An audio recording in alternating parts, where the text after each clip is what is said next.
Greetings to you all. I am Dr. Anveshni Tumala, working as an assistant professor in the Department of Information Technology in Vignyan's Nirula Institute of Technology and Science for Women. So in this session we are going to see mobile TCP, right? In the previous classes we have seen what is the functionality of this transport layer, what is the necessity for this mobile TCP, and also we have discussed fast retransmission or fast recovery. At the same time, we have also seen different modifications that are done to this TCP in order to support the mobility of the devices, right? So in the last class we have seen different variations of this TCP, like different modifications made to this TCP, right? We have seen indirect TCP and also we have seen snooping TCP, right? So in this session we are going to see a few more modifications that are made to this TCP. So the third one is mobile TCP, right? So in the diagram you can observe we have this mobile host and also we have this correspondent host, which is a fixed node in the network, and these are connected to the internet, and this mobile host has the capability of moving from one location to the other location, and it is connected to this access point, right? So here we can observe in the diagram, say this correspondent node is connected to this access point, and that access point we are calling it a different terminology, like it is called supervisory host, right? So because this is the node, this is the device that is taking care of all these transmissions and also the acknowledgements between these correspondent node and the mobile host, right? So this correspondent node is connected to this supervisory host, and also this mobile host is also connected wirelessly with this supervisory host. So we have two partitions. One is a wired network and also the other part of the network is wireless, right?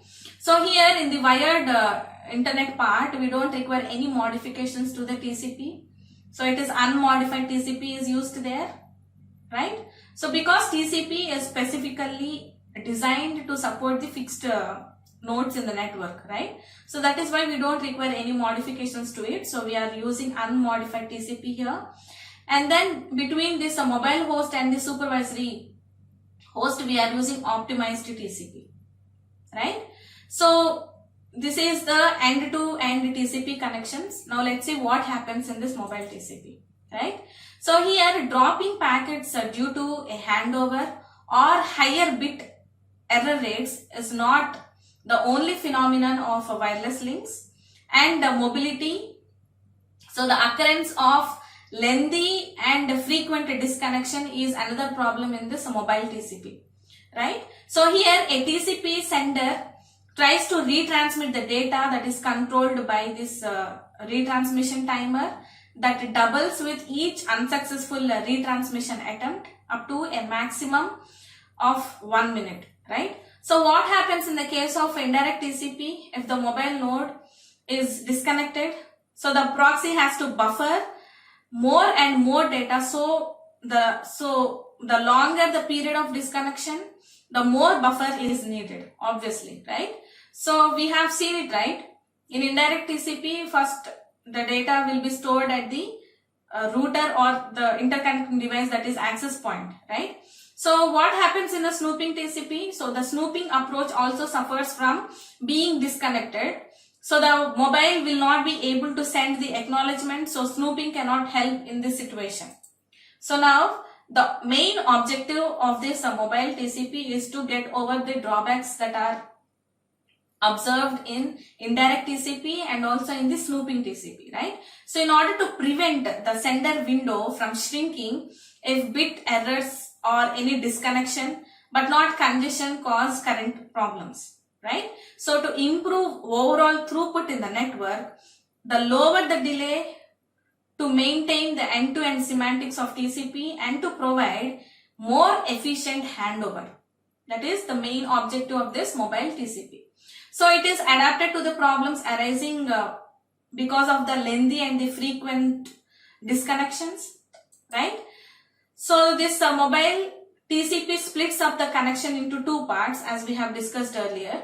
So one is unmodified TCP and it is used on the standard host and also the supervisory host section, and an optimized TCP is used on the supervisory host and also the mobile host section.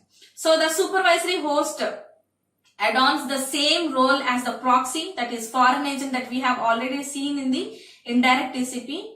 So here the supervisory host is responsible for exchanging the data to both the standard host and also the mobile host, right? So here in this approach, we assume that the error bit rate is less as compared to the other wireless links. So if any packet is lost, the retransmission has to occur from the original sender and not by the supervisory host. That is the main thing in the mobile host, right? So this also maintains the end-to-end TCP semantic. We have already discussed the disadvantages of both the indirect TCP and the snooping TCP, right? So both are suffering from achieving end-to-end semantics of this TCP. The main goal of this TCP is to see that the packet is delivered end-to-end. So end-to-end packet delivery is done by this TCP. But in the case of indirect TCP and snooping TCP, we are missing this end-to-end TCP semantics, right? So that missing part is achieved in this mobile TCP. So the supervisory host monitors the acknowledgements being sent by this mobile host. If for a long period acknowledgements have not been received, then this supervisory host assumes that the mobile host has been disconnected. It will not assume that there is a congestion in the network, but it will assume that there is some disconnection in the network. So maybe it might be due to some failure, or it might be due to the movement of this mobile node from one location to the other location. So during this process of handover, there might be a slight disconnection where there is a chance of missing the packets, right? So if so, the supervisory host chokes the sender by setting its window size to 0. So because of this, the sender goes into a persistent mode. That is, the sender's state will not change no matter how long the receiver is disconnected. So this means that the sender will not try to retransmit during that period of time. So now when the supervisory host detects a connectivity established again with the mobile host, the window of the sender is restored again back, right? So advantages of this mobile TCP are it maintains the TCP end-to-end semantics, right? So that means no failed packet retransmission is done by the supervisory host. So all jobs are handled by the original sender itself, not by the access point, right? That is not by the supervisory host. So it does not require the change in the sender's TCP. So if mobile host is disconnected, it doesn't waste time in useless transmissions, and it will just shrink the window size to 0. So no need to send old buffer data to new supervisory host in case of any handover. Okay. So also there are few disadvantages regarding this mobile TCP. We'll see them. So this mobile TCP assumes low bit error, which is not always true.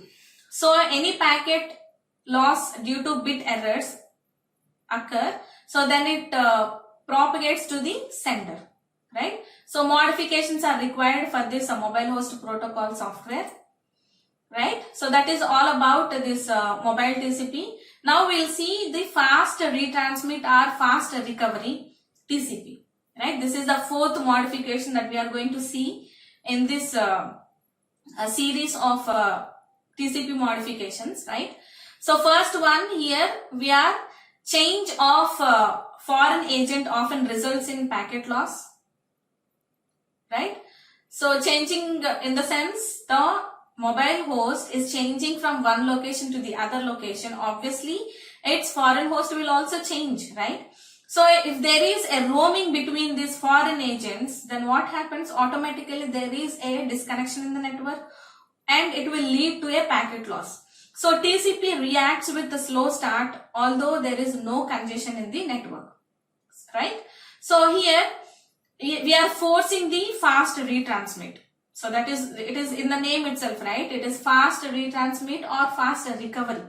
So fast retransmit, why we are calling it a fast retransmit?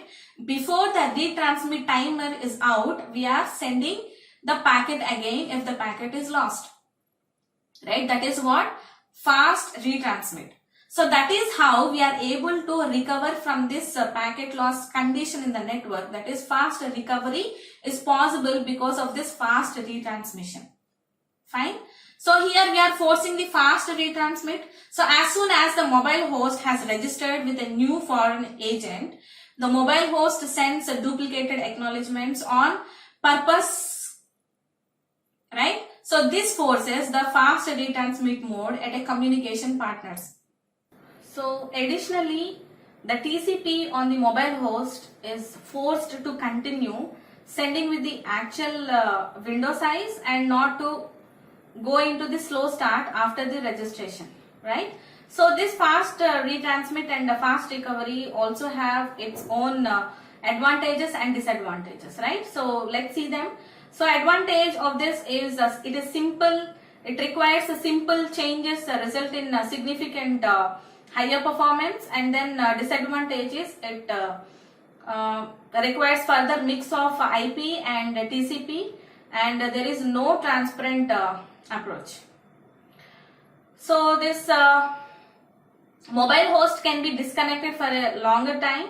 So no packet exchange is possible, that is in a tunnel, or disconnection due to overloaded cells or multiplexing with higher priority traffic, and TCP disconnects after a timeout is timeout completely. So next one is TCP freezing, right? So here we are going to see the next modification of TCP, that is transmission timeout freeze TCP. Okay, so this in this we are going to freeze the timers so that the situation will get to the normal, right? So here MAC layer is going to support or help this TCP, right? So MAC layer is often able to detect any interruption that happens in advance. So MAC can inform this TCP layer of upcoming loss of connection. So MAC layer's responsibility is to see that devices use this MAC layer, right? So that it can know whether these are connected to the actual channel or not in advance. So this MAC layer is going to inform this transport layer, right? So this TCP stops sending the data, but does now not assume a congested link. Okay, MAC layer signals again if the reconnection happens. Okay, so whenever MAC layer informs this TCP layer, it is going to again start its timer from that particular point of time. Like wherever it is stopped, it is continued from that point of time. Okay, so for example, see, if the timer is set for 10 seconds, then what happens at 5th second, if any interruption is informed by the MAC layer to this TCP is going to freeze all its timers for that moment.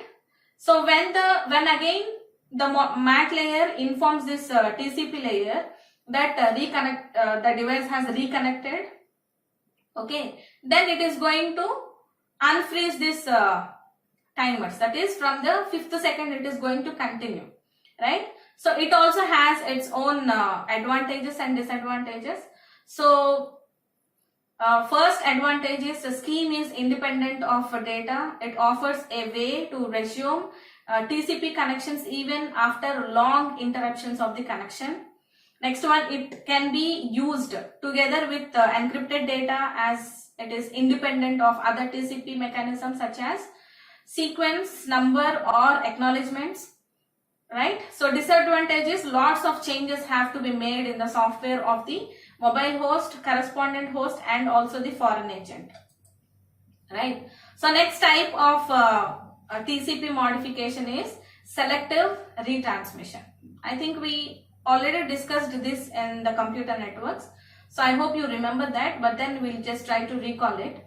So here selective retransmission in the sense, so for any sort of communication, there should be a sender and the receiver, right? Also they should be synchronized with each other. Okay, so both sender and the receiver will maintain the windows at their side. So according to the window size of the receiver, sender has to plan at what speed it has to transmit the data, so that receiver can process them properly and its buffer will not overflow or any packets will not be lost, right? Here the TCP acknowledgements are often cumulative. Acknowledgements are correct and they are in the sequence receipt of packets up to n.